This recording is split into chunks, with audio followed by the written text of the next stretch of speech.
ஹாஸ்பிட்டலில் போனால் டாக்டர் இல்லை, மருந்தும் இல்லை. அப்போ எதுக்கு ஹாஸ்பிட்டல் மட்டும் வச்சுருக்காங்கிறது யாருக்குமே புரியாத ஒரு விஷயமா இருக்குது காரைக்கால் பொறுத்த வரைக்கும். ஒரு ஹாஸ்பிட்டலை கட்டி ஒரு மருத்துவம் கூட செய்ய முடியலன்னா எதுக்கு இந்த அரசாங்கம்?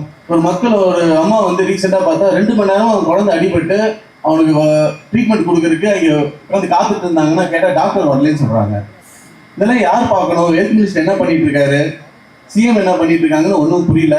அது மாதிரி ஃபிஷிங் ஹாபரும் இங்கே வந்து அதுக்கு ஒரு உருப்படியாக அதுக்கு ஒரு இடமோ அங்கே வந்து நிறைய இந்த ட்ரெட்ஜிங்லாம் பண்ணி வழிவகுத்து நம்ம மீனவர்கள் போட்டெல்லாம் வந்து அங்கே ஹாபர்லேருந்து கடலுக்கு ஈஸியாக போகிற மாதிரி செஞ்சு கொடுக்கணும். அன்னைக்கு வந்து டிராக்டர்லாம் உதவி கேட்டிருக்காங்க, இந்த மாதிரி அவங்க படகெல்லாம் அங்கே ஈஸியாக சுலபமாக எடுத்துகிட்டு போக முடியலன்னு. அது எங்களால் முடிஞ்ச உதவி செய்யணும்னு சொல்லியிருக்கோம். அடுத்த வாட்டி நான் இங்கே காரைக்கால் வரும்போது சில நிதி உதவிலாம் செய்ய பிளான் வச்சுருக்கோம். அப்புறம் அதானி போர்ட் நம்ம தமிழ்நாடையும் விட ஆந்திராவும் விட ஒரு மிகப்பெரிய போர்ட்டாக நம்ம இதை வல்லரசு போர்ட் மாதிரி இதை கொண்டு வரணும். ஒரு இன்டர்நேஷ்னல் ட்ரேடிங் அளவுக்கு இதை வந்து உருவாக்கணும்.